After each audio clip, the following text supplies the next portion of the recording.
전주만 생각하면 제일 가슴 아프게 덕진고등학교 나오신 분들이에요. 우리 때는 덕진고등학교였거든요. 그 전에는 세일고등학교였어요.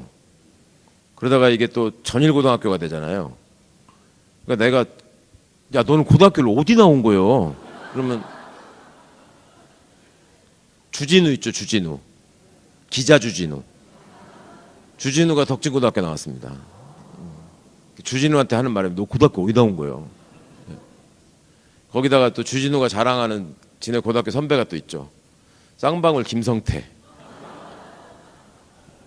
훌륭하죠. 전주가 인물 많아요. 따져보면 굉장히 많아요. 네, 그 민주주의를 전제로 살아야 되는데 민주주의를 부정하는 사람들이 보수를 참칭했다라는 말씀을 드리는데, 그럼 우리는 진짜 민주주의자인가? 그 초등학교 입학하라고 취약통지서가 오잖아요. 입학통지서가 오면 요새 애들도 귀하고 하니까 부모님들이 이제 급하고 눈물 흘리는 분도 있고 막 그렇단 말이에요.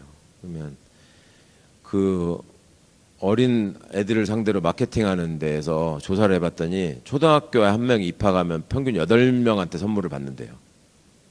한 아이가 학교 입학할 때가 되면 할아버지, 할머니, 아빠, 엄마, 이모, 고모, 삼촌, 옆집 아저씨 그런 식으로 해서 8명 정도가 선물을 주는 거예요.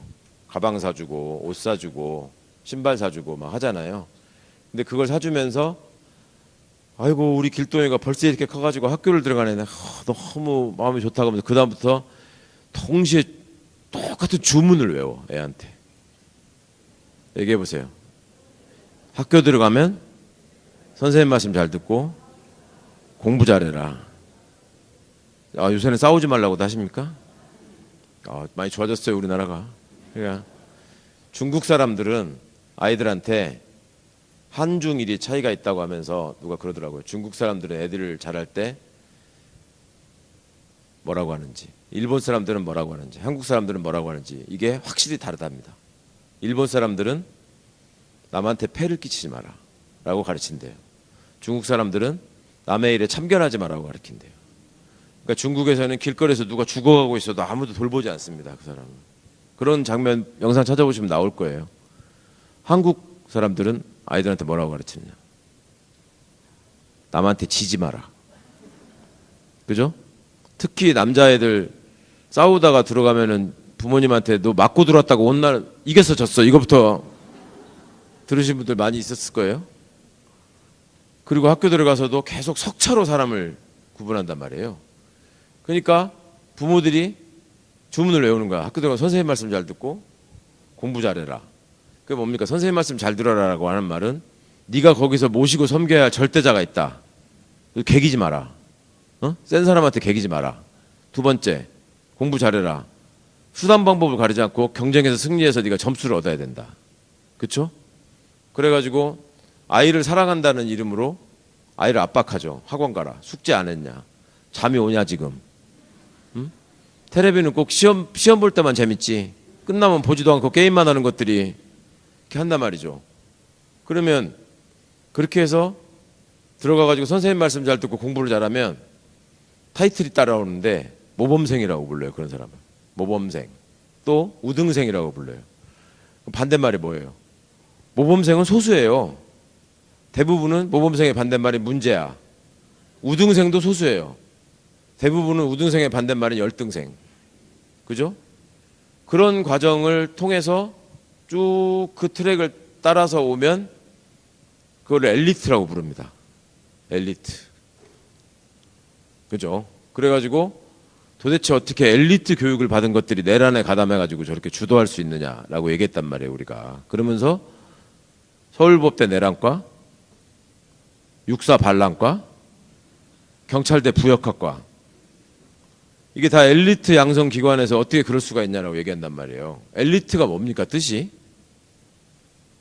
엘리트가 뭐예요? 사회를 발전시키고 이끌어가는 사람, 그게 엘리트입니다. 근데 걔네는 사회를 파괴했잖아요. 어떻게 엘리트예요, 그게?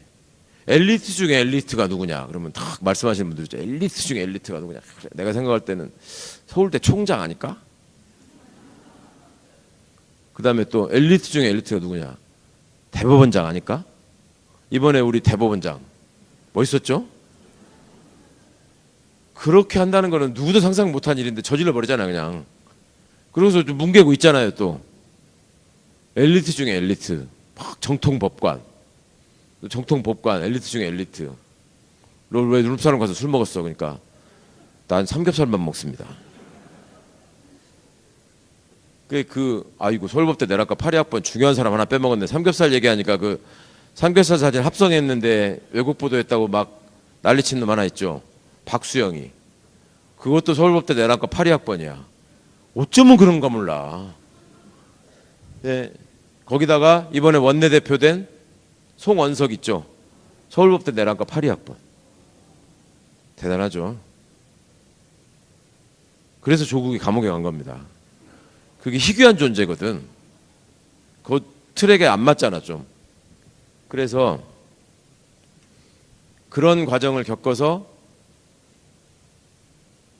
윤석열이나 한동훈 같은 사람이 선생님 말씀 잘 듣고 공부 잘하는 모범생이자 우등생으로 사회 엘리트로 성장했다라고 사람들이 쳤던 거예요 그동안에. 그러니까 걔네들 입장에서는 이렇게 말씀하신단 말이에요. 어쩌면 저렇게 뻔뻔할 수 있어. 어쩌면 저렇게 반성을 안 해. 이렇게 말씀하시는데 반성해야 될 이유가 없어요. 학교 다닐 때 공부 잘하고 내가 선생님한테 칭찬만 듣고 모범생이라고 맨날 상 받았는데 반성할 일이 있습니까? 나한테 숙제검사 받고 용의검사 받고 떠든 사람 이름 적힌 사람들이 나한테 손가락질하면서 반성하라면 용납이 됩니까? 니네가 나한테 열등한 것들이 이 문제였던 것들이 그 속으로 진정하게 생각하는 거는 그렇게 억울하면 서울법대를 나오시든가. 그렇게 화가 나면 고시 붙어서 검사하지 그랬어. 왜 그것도 못하는 것들이 모여가지고 그렇게 뭉쳐서 뭐 밤중에 자꾸 뭐 흔들고 난리여. 이런 생각 안 하겠어요 그 입장에서? 그러니까 내가 사회생활을 시작할 때 내가 가장 좋아하고 나를 가장 사랑하는 사람들이 나의 사회생활 시작을 축복하면서 외웠던 주문대로 나는 산 거야. 그렇게 하니까 학교에서는 모범적인 우등생이라고 하고 대장을 지휘자를 시켜주고 선생님 대신 때리기도 했어요. 저도 그거 해봤습니다. 그러니까 그대로 자라가지고 어떤 대학을 나와서 어떤 시험에 합격을 하니까 그 다음에 또 회초리가 주어져요. 그게 검사하고 판사가 하는 일 아니에요. 그대로 했을 뿐이야. 그리고 그렇게 가는 과정에서 누구도 나를 비난하지 않았어. 다들 칭송하고 막 프랭카드 걸고 집안에 막 어른들도 만나면은 한참 할아버지가 막 아이고 막 우리도 네가 그 유명한 한동훈이요? 네가 서울법대 갔다면서? 그럼 막 우는 사람도 있었어. 집안을 일으켜야 된다. 우리 집안에서 드디어 그렇게 했는데 어느 대목에서 그 사람들이 부끄러움을 느껴야 되고 어느 대목에서 창피해야 됩니까? 당연한 거예요. 사람 무시하는 게. 그렇잖아요. 왜 그렇게 훌륭하게 사람들한테 칭송받고 자랐던 사람들이 그 장애를 가져가지고 못 들으시는 분한테 수어 통역 해준 사람한테 왜 인사를 해야 됩니까? 그 사람은 그거 하는 사람이지. 왜? 엘리트가 아니니까. 왜? 서울법대 못 나왔으니까. 그거 너무 당연한 거예요. 그러니까 옛날에 우리 고3 교실에 급훈이라고 돼가지고 화제의 뉴스 이렇게 1990년대에 나오던 거. 1시간만 덜 자면 마누라 얼굴이 바뀐다. 고등학교 3학년 교실에 써 있었다고. 그러면 여고는 어떻게 되는지 여고 3학년 교실을 보여드리겠습니다. 촥 카메라 가. 1시간만 덜 자면 남편 직업이 바뀐다. 이런 사회였단 말이에요 우리가. 그렇지 않습니까? 그러니까 이제 그게 무너지니까 지금 젊은이들이 이거 뭐야? 옛날에는 여자들한테 그렇게 굴림하고 여자들 괴롭히면서 그게 당연한 거라고 살았던 사람들이 왜 나한테는 학원 가라고 그러고 게임 하지 말라고 조지면서 자기들은 누릴 거 다 누리고 왜 우리한테는 여성을 존중하라 그러고 성차별 있으면 안 된다 그러고 지네는 다 그래 놓고 이 생각을 하는 거죠.